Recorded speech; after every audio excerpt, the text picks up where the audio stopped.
great wedge players do 4 things. Today I'm going to show you what those 4 things are and help you do the same thing that a great wedge player does. The first thing that a great wedge player does is they're able to dial in the distance. That's what great wedge play is all about. All right, so the first thing we're going to talk about here is getting the right club in your hands. I've got about a 110-yard shot right here. Now, I've got 2 clubs. All right, I've got my Tour Max VLS wedge, my 56 degree, and I've got my 48 degree. So the first thing that great wedge players do is they get the right club in their hands. And what that means is that generally speaking, they go to a little less loft than more loft. Now, why is that important? Well, if I was to hit my 56 and try to hit it 110 yards, which I can do, okay, what I would have to do though in order to make that happen is make a really long and aggressive swing. And as the swing gets long and aggressive, the ball will really rise high in the air. So the first thing that great wedge players do is they typically grab less loft, which allows them to control the trajectory of the shot and bring the ball flight down, which at the end of the day helps them control distance. And we're going to talk more about that in a second. All right, so that's number 1. Number 2, great wedge players, what do? Number 2 is they have the perfect setup. So what is that setup? Well, let's go through it. The first thing is ball position. We want the ball to be positioned in the middle of the stance. All right, that's different than a hybrid or a driver or a 6-iron. A wedge is further back in the stance. So you can find that position by simply putting your feet together. I've got the ball right in the middle, okay? And I'm going to take a step towards the target and then an equal step away from the target. All right, so here we go. Let's go through it again. Feet together, ball in the center, aim the club face, step towards the target, step away from the target, equal distance, and now I've got the ball in the center of the stance. We've talked a little bit about trajectory, right? And controlling that ball flight. So ball position will help with that, but also where the weight is at on the feet. So let's talk a little bit about that. I want you to feel, this is what great wedge players do, right? That they have more weight on their lead foot. Now, you know, in the vertical line swing system, in the book, The Bad Lie at VLS Golf and all the types of stuff that we've been teaching you here, that we like the 60-40 split, right? You know that, right? Nick, do they know that or not? I mean, come on. Okay, Nick gave us a thumbs up. You give us a thumbs up because you know, if you're following us here at VLS Golf, we love the 60-40. But when it comes to great wedge play, I want more weight on your lead foot. I want 70, almost 70%. So I've got 70% of my weight on my lead foot. Now here's the thing. We'll talk more about this in the motion, but we're going to keep most of that weight there through the actual swing, which we're going to talk about in just a second. So let's recap. I got the right club. I've got the ball in the center of my stance. I've got definitely more weight into my lead foot, roughly about 70%. 2 last things that we're going to talk about in the setup, and then we're going to get to the third thing that great wedge players do, and that has to do with feet position, okay, feet position, toes, and also the handle. So I want you to feel, and I want your toes to be flared slightly. Notice this, see how my toes are flared out a little bit? Okay, I don't want them square, I want them flared. This is important because this is going to lead into the third tip when we start talking about the motion, why those toes are flared out a little bit, right? And then the last tip in the setup that great wedge players do is the butt end of the club is slightly in front of the golf ball. Everybody see that? So this would be maybe, let's just say this is equal with the ball, this would be slightly in front. So I'm actually de-lofting it just a little bit. All right, now the third thing that great wedge players do is they make the proper motion. Now what do I mean by that? Well, this shot here, it's not a chip shot, it's not a full swing shot, it's kind of this in-between shot.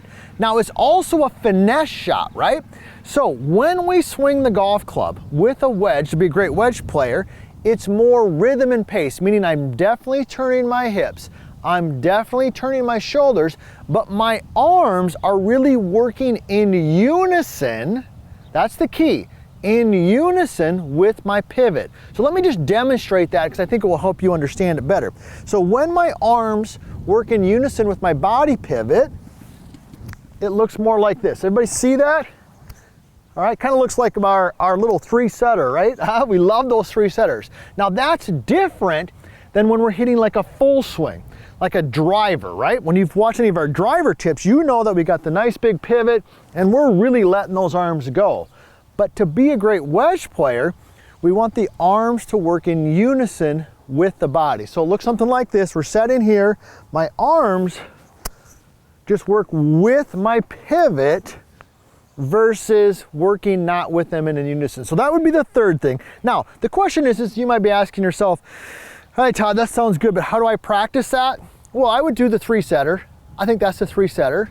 And years ago, we used to hit some shots with almost like a towel under our arms to kind of feel those arms together. But basically what you can do is just kind of feel like your arms right here, okay, are connected to your chest. I don't want them to be tight or tense, but they're kind of connected to your chest. And notice how see how they kind of stay with me? Okay, they're not really separating.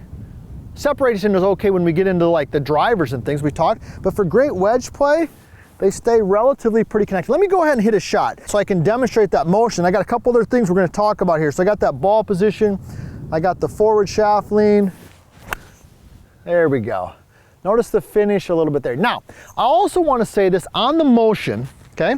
On the motion, I want you to feel like your weight stays on your lead foot, okay? Because you notice how I took a nice little divot there? You want to hit ball and then ground. And one of the things that you're probably learning in the vertical line swing system, we talked about this in the book, the bad line, all the stuff, is the pivot has a huge impact on where the club hits the ground. So on a wedge shot, when we really want to be hitting down on that golf ball and catching the ball and then the ground first, right? I want you to feel like you're pivoting and turning, okay, but that your weight is staying pretty forward. Okay, that was pretty good. There was maybe a tad thin. I came up and out of it, but the trajectory was down just a little bit. How can you practice that motion? How can you practice staying on that lead foot a little bit? And then we're going to talk about the last thing that great wedge players do, the number 4. So how do we practice that motion? Well, pretty simple. Put your lead foot forward like this, trail foot back, okay, almost kind of like a kickstand. See that? Okay, so there, and just make some swings. Okay, now they're not going to be full swings, right? But this motion right here really keeps my sternum and my chest forward and over the golf ball versus off the golf ball. Now the fourth thing that great wedge players do is they have a process or a way to manage the distance that the golf ball travels. All right, that's where we all started with this. But there are a couple different ways that you can change the distance that the golf ball travels, how long it goes, right? Club selection, obviously, but there's 2 other ways. All right, so let me share with you the first one that's a little bit more challenging, and then we'll talk about the easy one. The first one, okay, is just length of swing, right? So when you swing a wedge, obviously, you might swing it where your lead arm goes to about a 9 o'clock position. Let me go ahead and hit a shot here, okay? 9, and then through, okay? The other one then you could do would be just a little bit longer, like a 10:30 swing. So now the lead arm goes to the 10:30, like think of a clock, right? 10:30. So I've got 10:30, I've got 9 o'clock, right? And each one of those lengths of backswing would produce a different length shot, right? All things being equal. Now the other way that you can control the distance that the golf ball travels, and I think is an easier way. We would like easier, wouldn't we, Nick? I mean, isn't easier always better? That's why you're here at BLS Golfer. Hey, be sure to also tell us where you're from. If you're still watching right now, this is awesome because you're learning something, and tell us where you're from, tell us how old you are. We love reading those comments and we love to respond to them when we can. So the easiest way to control the distance other than the club selection is where you grip the golf club. Let me say that again, where you grip the golf club, right? So let's say I want to make 2 swings, both of them at the 10:30 length.